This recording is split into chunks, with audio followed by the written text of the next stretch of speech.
잘 아시는 것처럼 올해는 김인현 3.1 독립운동이 있은 지 꼭 100주년이 되는 날이기도 하고, 또 임시정부가 세워진 지도 꼭 100주년 되는 날이기도 합니다. 실제로는 김이 독립운동 있기 전 10년 전이었었죠.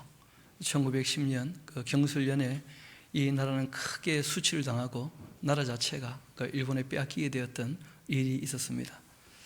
10년이 지나고 많은 사람들이 다시 한번 자유가 너무나 소중하다 하는 가치를 깨닫고 대한 독립 만세 그렇게 외쳤죠. 여러분들, 근데 그것은 탄성이나 기쁨의 소리가 아니었습니다. 그 소리 이후에 25년 동안 더 큰 핍박과 어려움과 아픔을 당했던 것이죠. 또 우리가 잘 아는 대로 아온의 장터에서 여고생이었죠. 자기 부모님이 돌아가셨고 앞장섰던 여고생이 있었는데 다 잘 아실 겁니다. 유관순이라고. 그렇게 해서 또 서대문 종소에서 1년 동안 갇혀 있게 되어지죠. 그리고 이제 이 땅을 별세하게 되시는데, 그분은 서대문 종소에 있으면서도 이듬해 3월 1일이 되었을 때 또 대한 독립 만세를 외쳤죠. 여러분, 그런 음성은 기쁨의 탄성이나 참 이 나라가 정말 독립이 되어서 갖게 되는 그런 소리가 아니었습니다. 오히려 그 소리 외치고 너무 모진 이 고문 때문에 별세하시게 된 것이요. 정말 꽃다운 나이에 저보다 한참 어린, 제 딸보다도 더 어린 소년인데 제가 누나라 부를 때는 다 이유가 있는 것입니다. 유관순 누나가 되시는 거죠. 정말 본받을 만한 그런 삶을 사셨는데, 그 이유는 자유의 소중함 때문에 그 모든 어려움과 아픔을 다 감내했다는 것입니다. 오늘 우리가 살피게 될 이 요한복음 14장도 그러한 내용들을 우리에게 보여주고 있습니다. 제일 먼저 이렇게 시작을 하십니다. 너희는 마음에 근심하지 말라. 하나님을 믿으니 또 나를 믿으라. 너희는 마음에 뭐 하지 말라고 말씀하십니까? 왜 근심하지 말라고 하시는가? 역설적인 거예요. 이제 예수님께서 죽으시고 부활하시고 승신하신 난 다음에 교회는 참 많은 핍박을 받게 될 것이고 아픔을 겪게 될 것이고 근심에 쌓이게 될 것입니다. 장래에 대한 보장이 없다면 그 근심을 사람의 힘으로 이겨낼 수가 없다는 거예요. 하나님을 진정으로 믿어야지만 그 모든 어려움과 근심과 아픔을 이겨낼 수 있다 하는 그런 마음으로 예수님께서 이 말씀을 내어 놓으신 것입니다. 여러분, 근심할 만한 일이 없다면 근심하지 말라 그럴 필요도 없지 않겠습니까? 실제로 성경을 우리가 가만 보게 되어지면 역설적으로 말씀하신 내용들이 꽤 있게 되는 것이죠. 우리 다시 한번 1절 말씀부터 차근차근 그 내용들을 살펴보도록 합시다. 너희는 마음에 근심하지 말라. 근심하지 않기 위하여 하나님을 믿고 또 나를 믿어야 한다. 무엇을 믿어야 하느냐? 내 아버지 집에 거할 곳이 많다는 거예요. 여러분, 그 하나 적어 놓으십시오. 이 땅에는 우리 거할 곳이 없다, 그 얘기예요. 여러분, 이 세상 마지막에도 이제 큰 어려움을 당하게 될 것입니다. 언제쯤 또 그렇게 될지는 모르겠는데, 여러분 잘 아시는 것처럼 지금 우리나라가 이렇게 평화로운 시절을 거의 70년 가까이 이렇게 지낸 것은 우리 역사상 거의 없는 일이었던 것이죠. 항상 이 땅은 침략당하고 짓밟히고 전쟁이 끊이지 않았었는데 이렇게 오랫동안 평화를 유지한 일이 잘 없었습니다. 또 기독교 박해도 마찬가지였습니다. 기독교가 이렇게 오랜 기간 동안 지금도 이제 박해받는 곳들이 있기는 합니다만은 우리 입장에서 봤을 때 이 유럽이라든지 미국이라든지 또 우리 땅을 보게 되어지면 교회가 세워지고 이렇게 오랫동안 박해가 없었던 그런 시기는 거의 없었습니다. 그래서 이러한 기간이 언제까지 갈지는 아무도 모르는 것이죠. 특별히 예수님께서 이 말씀을 하실 때에는 얼마 지나지 않아 그들에게 큰 박해가 닥치게 될 것입니다. 그리고 그 박해 기간만 해도 거의 250년 동안 끊임없이 박해가 몰아닥치게 되어집니다. 그래서 예수님께서 말씀하신 것이죠. 이 땅에는 너희들 거할 곳이 없을 것이다. 예수님은 직접 이런 말씀도 하십니다. 인자, 예수님은 이 땅에 머리 둘 곳도 없다는 거예요. 요도 굴이 있을 텐데 예수님은 이 땅에 머리 둘 곳조차 없다. 그래서 승천했는지도 모르시죠. 정말 이 땅에 예수님은 발붙일 곳도 없으셨다는 거예요. 그만큼 이 세상이 악하다고 말씀하십니다. 여러분, 사람끼리는 정말 좋은 관계를 맺어갈 수 있고 서로 품위를 지킬 수가 있고 서로를 위해 줄 수가 있는데, 사람을 위해 주는 것이 곧 하나님을 위하는 것이냐, 그건 또 딴 문제입니다. 하나님의 말씀을 듣고 하나님을 위하는 마음으로 사람을 위하는 것과 사람들끼리 서로 위해 주는 것은 전혀 별개의 문제라는 거예요. 여러분, 하나님을 완전히 소외시키고도 얼마든지 사람들이 서로를 위해 줄 수 있습니다. 그런 사람들은 사람들에게는 얼마든지 인정받게 될 겁니다. 박수받게 될 것이고 사람들에게는 영광을 받게 될 것입니다. 그러나 하나님을 무시하고 멸시했기 때문에 하나님 앞에서는 아무것도 아니라는 것이죠. 우리가 사람을 대할 때에는 하나님 말씀을 기준으로 해서 사람을 대하는 것인데, 이 세상 사람들이 갖고 있는 윤리와 우리의 윤리는 그런 면에서 전혀 이 질을 달리하는 것입니다. 외형적으로 드러나는 것은 크게 다른 것 같지 않아 보일 겁니다. 왜냐하면 똑같은 몸을 가지고 이 땅에 살기 때문에 그러한 것이죠. 그러나 그 속내는 전혀 다르다 하는 것이 성경의 가르침입니다. 그래서 우리에게 이 땅에는 너희 있을 곳이 없기 때문에 내 아버지 집에 거할 곳을 내가 많이 마련해 두겠다. 그렇지 않다면 너에게 말했겠지. 그렇지 않다고. 내가 너희를 위하여 거처를 예비하러 간다. 그 예수님께서 고난이 너희들에게 닥칠 것이다. 그 말씀하신 것을 꼭 기억하셔야 될 것입니다. 우리 3절을 같이 한번 읽어봅시다. 시작. 가서 너희를 위하여 거처를 예비하면 내가 다시 와서 너희를 내게로 영접하여 나 있는 곳에 너희도 있게 하리라. 그러니까 이 땅에 너무 많은 소망을 두거나 이 땅에 너무 많은 것을 움켜잡으려고 그렇게 애쓰지 마라. 그런 얘기시죠. 내가 어디로 가는지, 그 예수님 지금 어디로 가신다고 말씀하십니까? 그 아버지께로. 내가 어디로 가는지 그 길을 너희가 아느니라. 여러분, 예수님께서 아버지께로 가실 때 어떤 길을 통해 가시는 것이죠? 별로 생각 안 해보셨습니까? 여러분, 거기다가 적어 놓으십시오. 죽음의 길.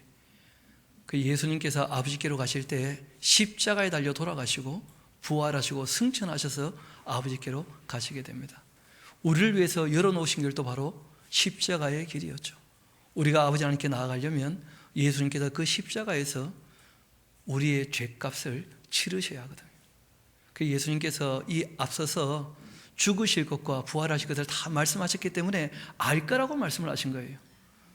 그런데 이 알만한 사람들이 또 모른다고 얘기를 하니 참 예수님도 답답하시겠죠.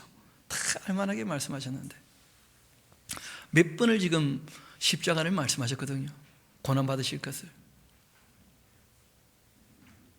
그 일이 있기 전에 미리 말하는 이유는 그 일이 있을 때 믿어지게 하려고, 알게 하려고 내가 미리 말하는 것이다. 그렇게까지 말씀하시면서 내용을 다 말씀하셨는데 제자들은 잘 알아듣지 못한 것입니다. 다시 한번 4절 봅시다. 내가 어디로 가는지 그 길을 너희가 아느니라.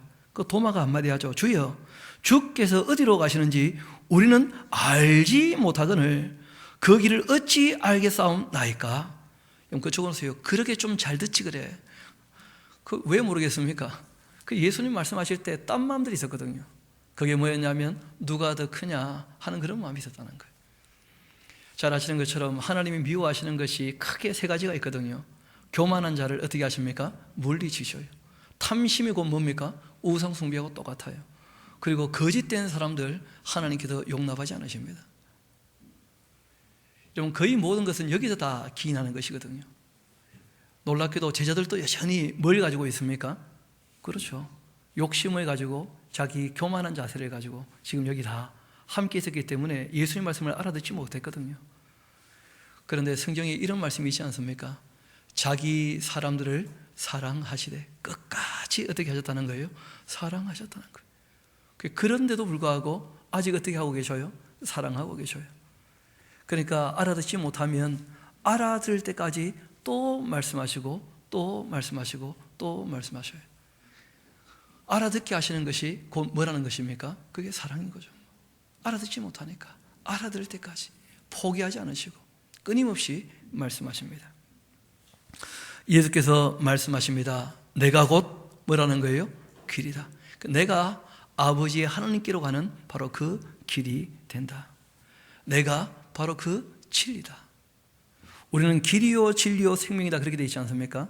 그 원어를 보면 거기에 정관사가 붙어 있어요. 내가 바로 그 길, 내가 바로 그 진리, 내가 바로 그 생명. 구약에 말씀하셨던 아버지께서 그 자기 자녀들에게 주겠다고 하셨던 바로 그 존재가 자기라는 거예요. 나로 말미암지 않고는 아버지께로 올 자가 없다 그렇게 말씀하시죠. 본인이 그 길이라는 거예요. 그 길. 그 길을 여시기 위해서 희생하시는 것이죠. 그래서 예수님이 이 말씀하실 때에도 가볍게 하신 말씀이 아니었다는 거예요. 너희가 생명을 얻으려면 내가 어떻게 해야 된다는 거예요? 나의 생명을 내어 놓아야 한다는 거예요. 내가 바로 그 생명이다. 내 생명을 값으로 주고 너희 생명을 사는 바로 그 생명이다. 이 진리에 대해서 이미 구약에서 얘기하고 있습니까? 안 하고 있습니까? 그렇죠. 영광의 왕 메시아는 끊어져 없어지는 메시아로, 그렇게 참된 그 진리의 말씀이 다 기록이 되어져 있죠. 내가 바로 그 길이며 내가 그 진리며 내가 그 생명이다. 그렇기 때문에 나로 말미암지 않고는 아버지께로 올 자가 없다 그렇게 말씀하십니다. 너희가 그 나를 알았더라면 내 아버지도 알았을 것이다. 이제부터는 너희가 그를 알았고 또 보았느니라. 무슨 말씀이냐면 내가 누군지 너희가 알았으니까 예수님을 알면 누구를 아는 거예요? 아버지 하나님을. 그리고 또 너희가 직접 나를 어떻게 하고 있습니까? 보고 있으니까 내가 어떤 존재인지. 나를 봤다면 누구를 본 것 같다고 했습니까? 아버지를. 그래서 너희가 하나님을 다 알고 있고 또 하나님을 너희가 직접 다 보았다 그렇게 말씀하신 거예요. 예수님께서 메시아 되심과 또 하나님 되심에 대해서 그들에게 능력과 구약의 성취와 또 그 말씀을 통하여 늘 그들에게 알려주셨었거든요. 그렇게 말씀하십니다. 그런데 빌립이 이르되, 참 이 전문 용어인데 제자들이 계속 삑사리를 내시는 거예요. 예수님은 참 심각하게 말씀하시는데 제자들은 전혀 알아듣지를 못해요. 빌립이 또 얘기합니다. 주여 아버지를 우리에게 보여주옵소서. 아니 보았다 했잖아요. 근데 아버지를 또 보여달라는 거예요, 빌립이. 그 어린이 친구들하고 성경 이야기를 해보면 이런 일들이 종종 있습니다. 그 번제는 5가지가, 제사는 5가지가 있다. 그럼 애들이 뭐라 하냐면 제사가 뭔데요? 5가지가 있다고 얘기할 거야. 번제, 소제, 화목제, 속죄, 속건제 5가지가 있어. 번제는 뭐예요? 그것도 제사예요? 그게 뭐예요? 그 애들 자꾸 물어봐요. 무슨 말 하면 알아듣지를 못하는 거예요. 그래서 제가 보니까 교사가 정말 위대하다. 알아듣지 못하는데 얘기를 해줘야 되고 알아들을 때까지 가르쳐야 되니까. 근데 나중에 커가지고 또 그 사람들이 남을 가르치는 거 보면 그것도 참 신통하죠. 언제 또 어떻게 알아들었는지. 이 사람들이 그렇게 잘하는 거죠. 뭐 처음부터 다 아는 게 아니에요. 예수님이 3년 가르쳤다고 해가지고 갑자기 뭐 석박사가 됐느냐? 전혀 아닙니다. 3년을 가르쳤는데 모르기는 매한 가지라.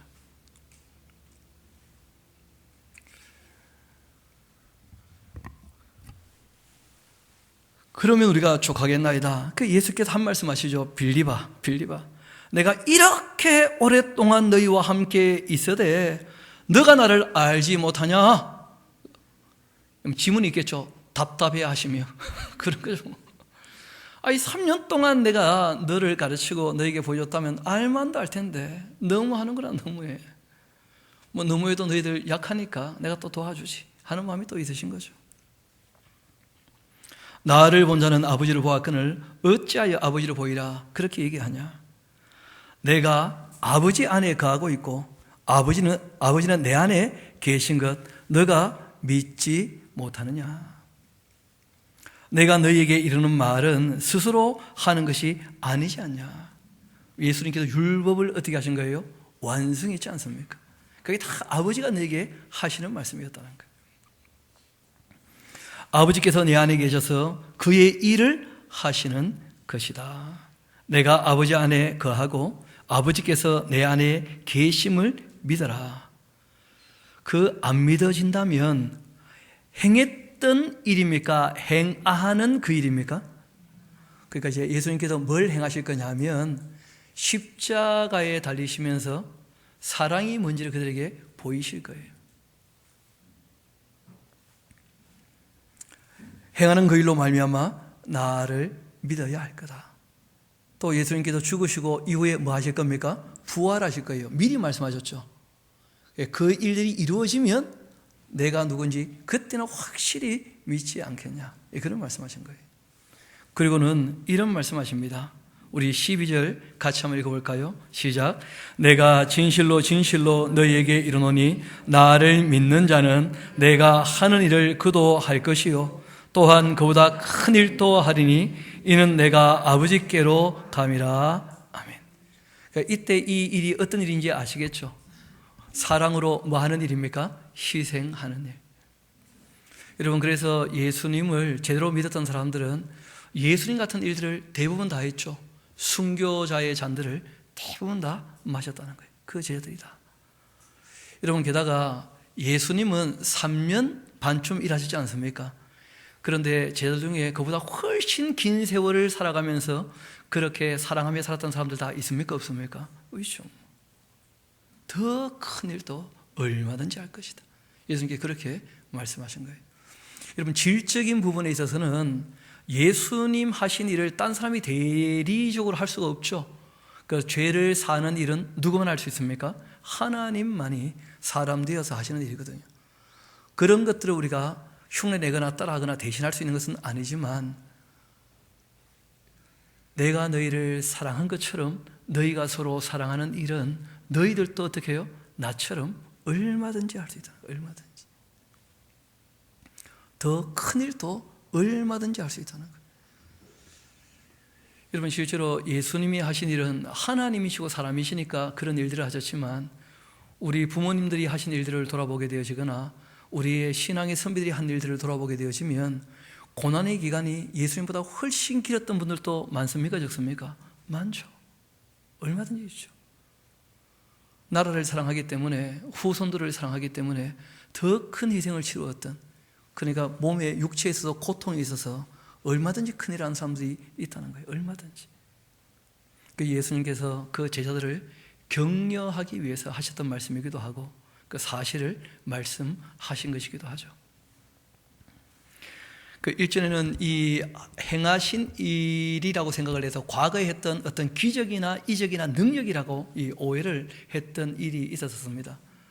그러니까 뭐 그런 일이 또 벌어지지 않겠는가 그렇게 생각했었는데, 이미 마태복음 24장에 보게 되어지면 그런 것은 다 뭐라는 거예요? 기적이나 이적이나 표적을 따르게 하는 것은 사람의 미혹이기 때문에 주의해야 할 것이다 하고 말씀하신 거예요.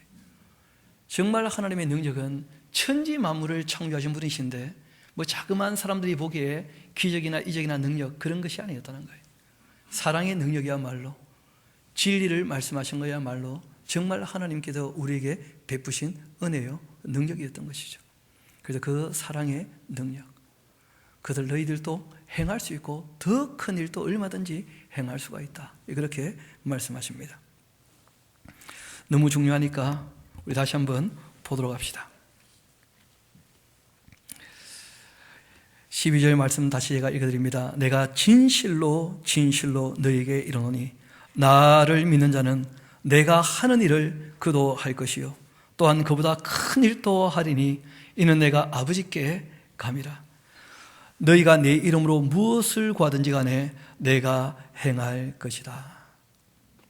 이는 아버지로 하여금 아들로 말미암아 영광을 받으시게 하려 함이라. 그러니까 너희가 나처럼 그렇게 일을 한다면 얼마든지 그 일을 위하여 하나님께 구하라는 거예요. 그 일을 위해서. 누구의 이름을 가지고요? 예수님의 이름을 가지고. 그러면 얼마든지 응답하시겠다는 거예요. 얼마든지. 그러니까 예수님의 일, 그 일을 본받아 하려면 우리 힘으로 되겠다는 거예요? 안 되겠다는 거예요? 안 된다는 거예요. 여러분, 그래서 꼭 뭐가 필요합니까? 기도가 필요해요. 여러분, 주님의 뜻이라 할지라도 우리가 기도하지 아니하고 바라지 아니하고 원하지 않으면 하나님이 뜻하신 바를 할지라도 이루어집니까? 이루어지지 않습니까? 이루어지잖아요. 사람을 통해 하시는 일은 하나님께서 뜻하셨을 때 사람들이 원해야 이루어진다는 거예요. 그래서 예수님께서 말씀하십니다. 내 이름을 가지고 아버지께 꼭 구하라는 거예요. 무엇을 위해서요? 내가 이렇게 일했던 것처럼 너희가 그 일을 하려면 반드시 뭐가 필요하다는 거예요? 기도가. 기도의 능력 없이는 안 되는 것입니다. 안다고 이루어지지 않습니다. 우리가 아는 것이 정말 인격적으로 인정되어지고 수용되려면 반드시 기도하는 시간이 필요해요. 우리가 내용을 아는 것은 지성과 이성에 대한 문제인데 수용하려면 기도 시간이 꼭 필요합니다. 정말 이것이 옳습니다 하는 것이 인정되어지고 수용하는 시간이 꼭 필요한 거예요. 그래서 기도하는 시간이 꼭 필요합니다. 정말 골방에 들어가서 아버지 하나님께 내 뜻이 아니라 주님의 뜻이 이루어지도록 기도하는 시간이 꼭 필요하죠. 우리가 기도를 바르게 하자는 것이지 기도를 하지 말자 그렇게 얘기한 적 한 번도 없죠. 기도를 바르게 하자는 거예요. 우리의 욕심을 이루어 달라가 아니라 주님께서 그 하신 일을 우리가 본받아 하기 위하여 기도하시라는 거예요. 너희가 내 이름으로 무엇을 구하든지 내가 행할 것이다. 이는 아버지로 하여금 아들로 말미암아 영광을 받으시게 하려 함이라. 내 이름으로 무엇이든지 내게 구하면 내가 행할 것이다. 그러니까 무엇이든지의 내용이 앞에 나와 있죠. 내가 한 일을 너희도 할 것이다. 그 예수님께서 이 땅에 아버지 하나님의 뜻을 따를 때 기도를 늘 하십니까? 안 하십니까? 늘 기도하시죠. 그 기도 본받아 우리가 기도하는 삶을 살아야죠. 그리고 이런 말씀을 하십니다. 우리 15절 같이 한번 읽어봅시다. 시작. 너희가 나를 사랑하면 나의 계명을 지키리라. 아멘. 이게 기도의 능력이죠. 우리가 기도하고 정말 주님을 사랑하는 마음이 확인되어지고 그렇게 주님을 따라 살면 그 계명을 어떻게 한다는 거예요? 지켜 산다는 거예요. 그리고 말씀하십니다. 내가 아버지께 구하겠으니 그가 또 다른 보혜사, 그렇게 되어 있죠. 또라고 하는 말이 카이라고 하는 말인데 원래 그리고예요. 그리고 우리가 그리고라는 말은 원래 동격일 때 사용하는 그 접속사지 않습니까? 그래서 이 또라고 번역을 했는데 실제로 이런 것이죠. 나와 똑같은데 다른 보혜사를 보내신다고 하셨다. 그런 뜻입니다. 동격으로. 그래서 우리가 성령 하나님도 하나님이시다. 예수님과 누구시라는 거예요? 동격이라는 동격. 이때 이 다르다 하는 말은 헤테로스라고 하는 말도 다르다는 것이죠. 여러분 그렇게 다를 때는 종류가 다른 거예요. 마이크와 컵은 다르다. 하나님이 이렇게 다르시면 안 되죠. 이때 다르다는 말은 무슨 말이냐면 알로스. 똑같은 존재인데 다른 존재. 그래서 우리가 삼위 뭐라고 얘기합니까? 일체. 똑같은 존재인데 다른 거예요. 다른 거. 그러니까 이 마이크는 같습니까? 다릅니까? 똑같죠. 그런데 다른 거죠. 오른쪽에 있고 왼쪽에 있고. 이런 것을 이제 알로스라 그렇게 표현을 해요. 알로스. 똑같은데 다른 존재. 그렇게 표현을 한 것이죠. 이때 이제 다른 보혜사 할 때는 알로스란 말을 쓴 거예요. 헤테로스란 말을 쓴 것이 아니고 알로스. 똑같은데 다른 존재. 그러니까 하나님 되심에 똑같으신데 다른 위격을 갖고 계신다는 거예요. 그 성령님. 그런데 이 성령님에 대해서 우리말 참 번역을 잘한 것 같아요. 원래 그 원어는 파라클레이토스, 옆에 계셔서 도와주시는 분, 그런 의미입니다. 우리는 이제 보혜사 이렇게 썼죠. 그 도와주시는 내용을 우리 어른들이 정리하신 거예요. 이 보혜사 할 때 보자는 보증해 주신다, 보호해 주신다, 그 보자입니다. 그리고 해자는 은혜를 베풀어 주신다. 사자는 가르쳐 주신다. 그런 분이시죠. 그래서 우리를 보호도 해 주시고 옆에 계시면서 또 예수님께서 말씀하셨던 진리를 깨닫게 하셔서 가르쳐도 주시고 또 은혜도 베풀어 주시고 이 보혜사, 정말 번역을 잘한 것 같아요. 그가 또 다른 보혜사를 너희에게 주사 영원토록 너희와 함께 있게 할 것이다. 그분은 누구시라고요? 진리의 영이시다. 이 세상, 그러니까 교만하고 욕심을 추구하고 거짓된 이 세상은 능히 성령님을 받아들이지 못합니다. 진리를 전혀 받아들이지 못하죠. 성령님은 진리의 영이시니까. 이 세상은 그를 받지 못하나니 이는 그를 보지도 못하고 알지도 못함이라. 그러나 너희는 그를 아나니. 왜 알까요? 예수님하고 똑같은 분이시니까. 예수님을 봤다면 누구도 본 겁니까? 아버지 하나님을 본 것이고, 예수님을 안다면 누구를 아는 거예요? 성령이 누군지를 다 아시는 거예요. 또 예수님이 3년 동안 가르쳤던 이 내용을 성령께서 기억나게 하실 거예요. 똑같은 말씀을 하십니다. 다른 무슨 말씀을 하시는 분이 아니시죠. 그래서 예수님께서 말씀하셔요. 너희가 나를 알기 때문에 성령님도 너희가 충분히 안다. 그렇게 말씀하신 거예요. 그러니까 우리가 기본적으로 성령님을 알려면 그 복음서는 거의 정리가 다 되어 있어야 이런 분이시구나, 그게 될 겁니다. 예수님의 가르침을 마음에 담고 있어야 성령님께서 우리 양심에 하시는 말씀을 늘 듣게 될 것입니다. 그래서 요즘 아침 묵상 때 특별히 예수님의 그 설교를 쭉 올리고 있죠. 읽고는 계십니까? 여러분은 어쩔지 모르겠습니다만 저는 밤잠 설쳐가며 쓰고 있어요. 우리가 아침 묵상을 하며 정말 예수님의 가르침을 다시 한번 되뇌어 보면서 성령님의 그 지도하심을, 그 인도하심을 따라야 할 줄로 믿습니다. 그래서 아침에 올리는 그 카톡 내용은 너무 적은 내용이고, 그 본인이 또 말씀을 알려고 좀 애를 쓰고 힘쓰고 그렇게 해야 되겠죠. 다시 우리 본문으로 돌아갑시다. 17절입니다. 그는 진리의 영이라 세상은 능히 그를 받지 못하나니 이는 그를 보지도 못하고 알지도 못함이라. 그러나 너희는 그를 아나니 그는 너희와 함께 거하심이고 또 너희 속에 계시겠음이라. 지금 이제 너희들이 그분을 영접하려면 이후에 기다리고 있다가 오순절날 영접하게 될 겁니다. 여러분, 도우시는 것은 항상 도우시는데 그 성도들이 계시가 되어야 어떻게 합니까? 인격적으로 영접할 거 아닙니까? 그건 이후에 있을 일이에요. 너희와 함께 하시지만 너희 속에 이제 오실 거다 하고 얘기를 합니다. 내가 너희를 고아와 같이 버려두지 아니하고 너희에게로 나도 또 다시 오겠다. 그런 말씀도 하셔요. 조금 있으면 세상은 다시 나를 보지 못할 것이로되 너희는 나를 보게 될 것이다. 예수님 죽으시고 부활하셨을 때 예수님의 제자들만 예수님을 만나게 되어지죠. 세상 사람들은 예수님을 부활하신 모습을 봅니까? 못 봅니까? 못 봐요. 너희들은 내가 부활한 모습을 보여주겠다. 그렇게 말씀하신 거예요. 너희는 나를 보리니 이는 내가 살아있는 존재다. 그러니까 십자가에 달려 돌아가셔도 예수님은 죽으신 겁니까? 안 죽으신 겁니까? 그러니까 죄 아래 태어난 그 육신, 동정녀 마리아의 몸에서 태어난 그 육신, 죄는 없지만 죄 아래 태어난 그 육신은 한번 죽으셔요. 예수님도. 그리고 부활하시는 거죠. 부활. 그러니까 예수님께서 말씀하셔요. 나는 살아있다. 너희도 살아있겠습니다. 그래서 우리는 꼭 다시 만나게 될 것이다. 그런 말씀을 하신 거예요.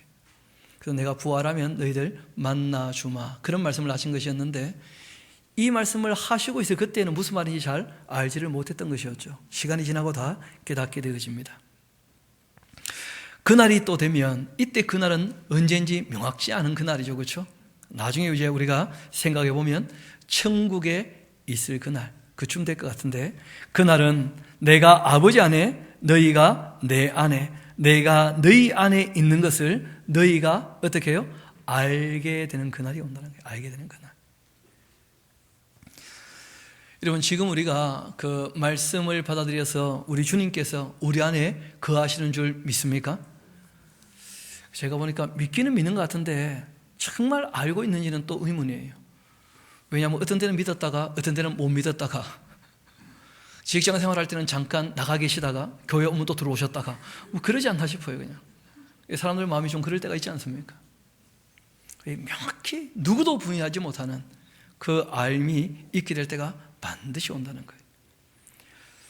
21절 같이 또 한번 읽어봅시다. 시작. 나의 계명을 지키는 자라야 나를 사랑하는 자니 나를 사랑하는 자는 내 아버지께 사랑을 받을 것이요 나도 그를 사랑하여 그에게 나를 나타내리라. 그래요.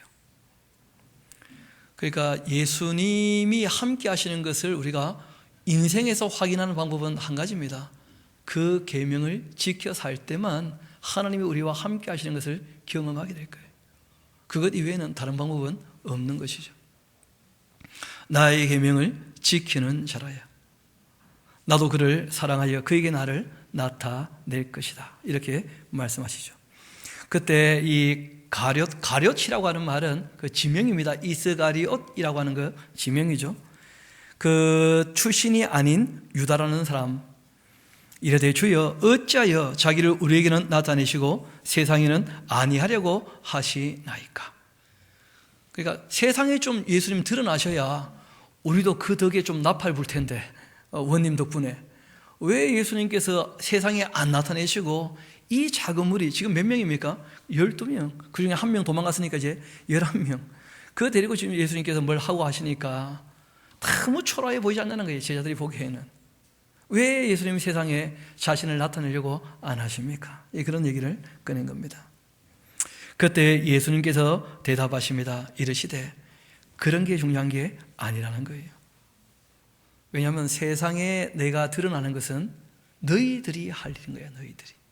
너희들이 이제 가서 전해야 되는 것이니까.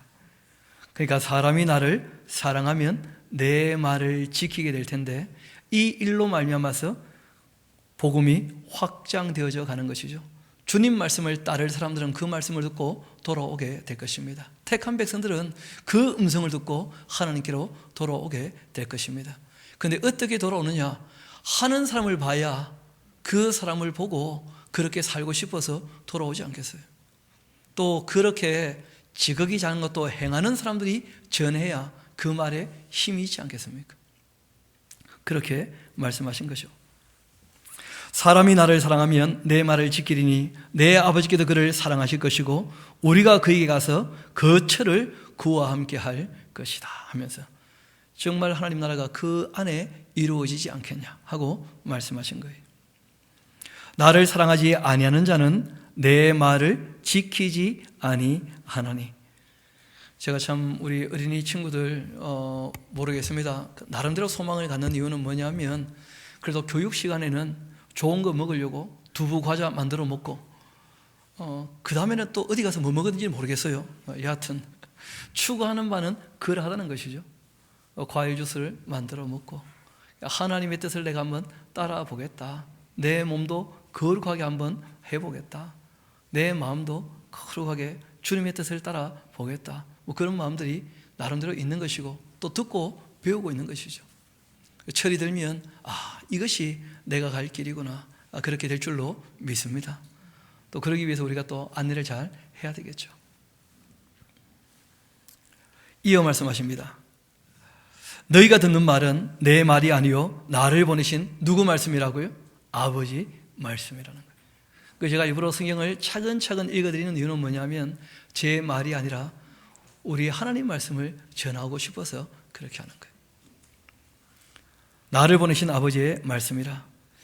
내가 아직 너희와 함께 있어 이 말을 너희에게 하였거니와 보혜사 곧 아버지께서 내 이름으로 보내실 성령 그가 너희에게 모든 것을 가르치고 내가 너희에게 말한 모든 것을 어떻게 하신다고요? 생각나게 하실 거라는 거예요. 성령님이 오셔야 내 말을 알아듣게 될 것이다. 그렇게 하신 거예요. 실제로는 아이들이 많이 배우고 있지만 본인들이 이제 정말 내가 죄인이구나 하고 통회하고 자복하고 회개하고 그리고 정말 주님으로 말미암아 죄의 사함 얻게 되었다 하는 거기에 대한 은혜에 대한 감사, 그 사랑에 대한 깨달음이 있을 때 말 그대로 회개하고 죄 사함을 받으면 성령님께서 그와 함께 하시는 거예요. 여러분 곁에 계시는 것과 안에 계시는 것은 또 좀 다르죠, 그렇죠? 항상 우리와 함께 하시는데 우리 안에 오시는 것은 우리가 회개하고 죄사함 받으면 선물로 우리 안에 거하신다는 거예요. 그럴 때가 오게 되겠죠. 그러면 이제 세례 받고 세례의 교인이 되어지고 주님과 연합된 그 몸된 교회가 되는 것입니다. 그렇게 말씀을 하셨습니다. 내가 말한 모든 것을 생각나게 할 것이다. 평안을 너희에게 끼치노니 곧 나의 평안을 너희에게 주노라. 나의 평안하는 것은, 적어놓으십시오, 이 땅에서 누리는 것은 아니다. 그렇죠. 예수님께서 말씀하시는 평안은 이 땅에 누리는 평안이 아니었다는 거예요. 아버지 집에 거할 곳이 많아요. 거기에 가야 진정한 평안을 누리는 거예요. 이 땅에서는 예수님도 머리 둘 곳이 없으셨다는 거예요. 평안을 너희에게 주노니 곧 나의 평안을 너희에게 주노라. 내가 너희에게 주는 것은 세상이 주는 것 같이 아니하리라. 너희는 마음에 근심하지도 말고 두려워하지도 말아라. 왜 그런 말씀하시죠? 이 땅에 누리는 평안이 아니기 때문에 근심할 일도 많아질 거라는 거예요. 핍박을 받으면 두려워지는 일들도 많을 거라는 거예요. 이 땅에서. 그러할 때마다 누구를 믿라는 거예요? 나를 믿고 나 보내신 이를 믿고 하늘에 너희 거처가 있다는 것을 기억하며 죽음의 장까지도 받아들일 줄 아는 그런 자세가 필요할 것이다. 내가 너희를 위하여 죽었던 것처럼 너희도 나를 위하여 죽을 각오가 있어야 되지 않겠는가. 그렇게 예수님께서 아주 역설적으로 말씀을 하시는 거예요. 이 세상의 평안이 아니었다는 거예요. 우리는 알게 모르게 신앙생활을 하면서 이 땅에서 참된 평안을 누려야 되지 않겠는가 싶은데, 성도의 교제 가운데는 그게 가능할 것입니다. 그런데 세상에서 일을 해보면 그게 그렇게 호락호락하지 않다는 것을 다 알게 될 겁니다. 세상일 뿐 아니고 목사님들이 모여서도 누군가가 욕심을 가지고 사람들을 대하게 되어지면 모든 평안이 끼어지는 것을 얼마든지 볼 수 있다는 거예요. 얼마 전에 그 PD 수첩 보니까 서울의 서울교회라는 교회가 꽤 괜찮은 교회로 소문이 났었거든요. 그 이종윤 목사님이라고 참 교계에서 존경받는 분인 것처럼 그렇게 여겨졌었는데, 그 교회가 대치동에 9층짜리 건물, 지하 6층짜리면 꽤 규모 있는 건물 아닙니까? 2만 명 모인다고 하니까. 그런데 1층에 예배하는 성도들, 2층에 예배하는 성도들이 서로 싸우고 있다는 거예요. 목사님 은퇴하시고 난 다음에 그 다음에 이제 후임 목사님이 오셔가지고 원래 6년 일하고 1년째 안식년 쉬어야 되는데 그 이분이 이제 자기가 쉬면 또 쫓겨날까, 그 사람들 얘기가 그래요. 그게 또 두려워가지고.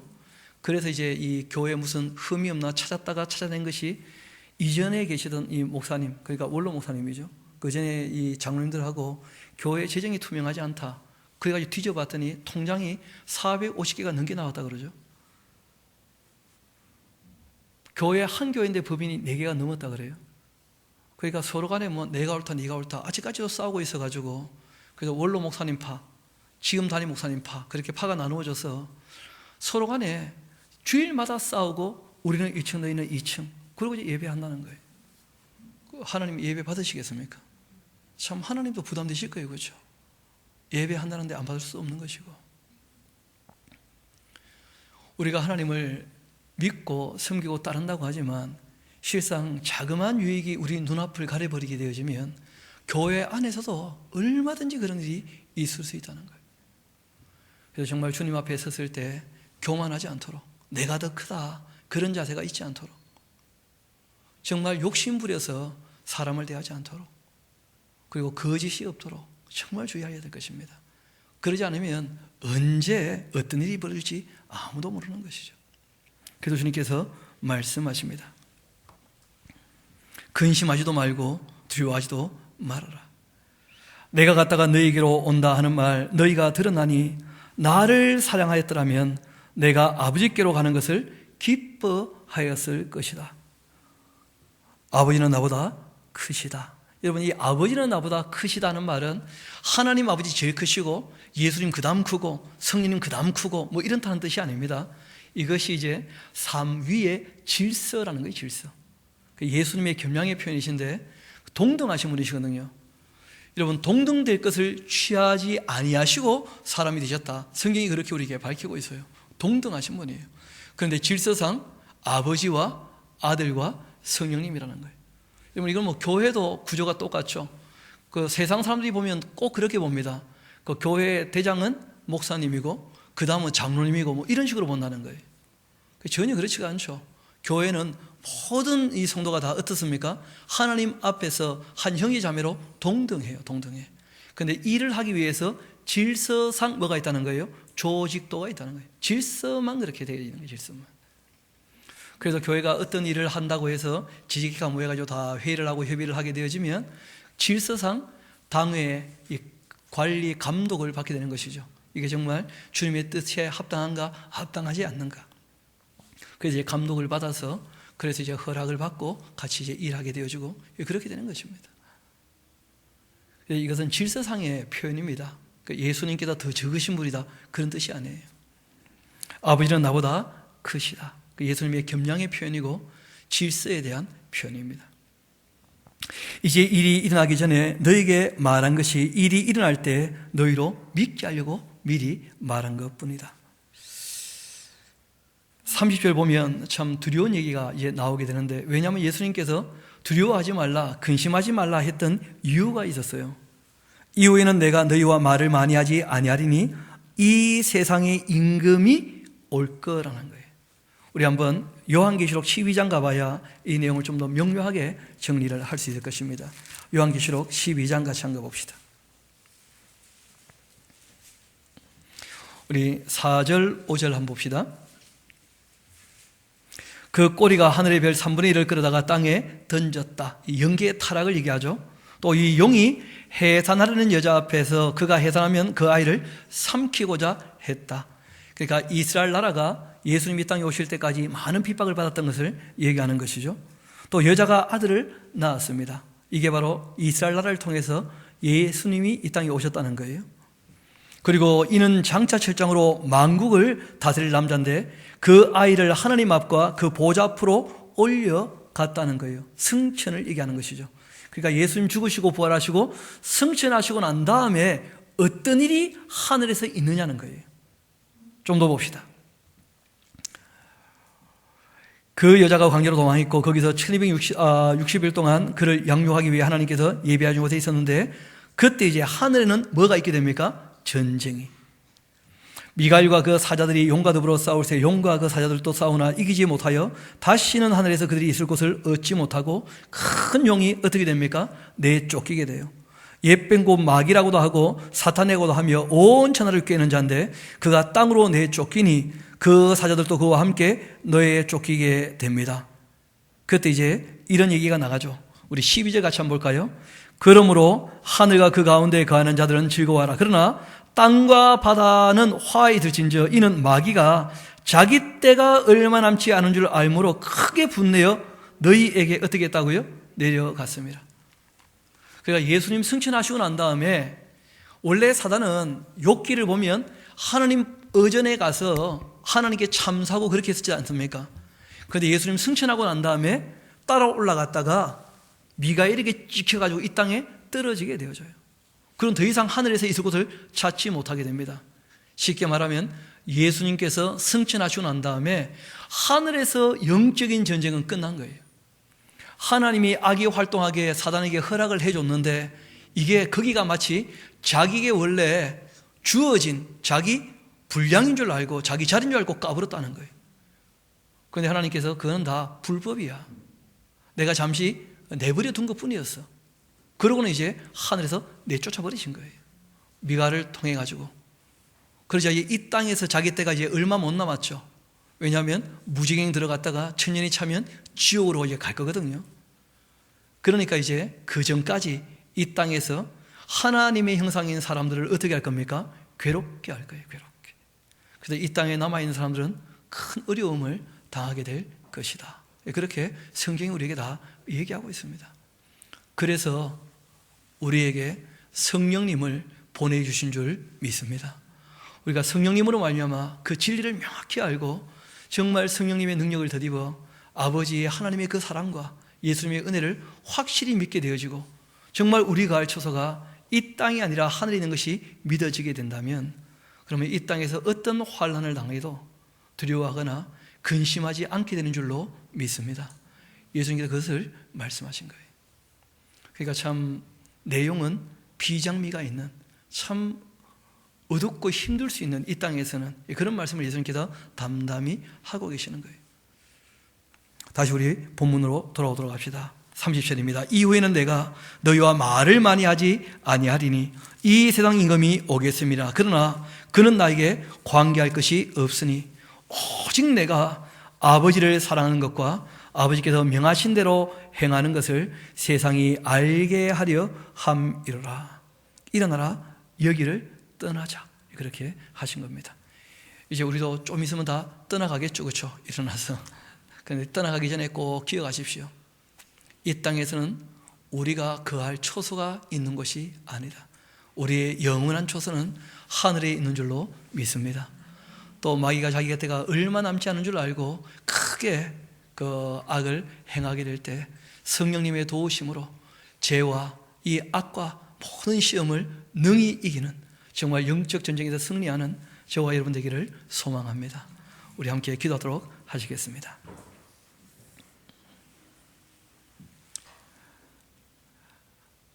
아버지 하나님, 참 감사합니다.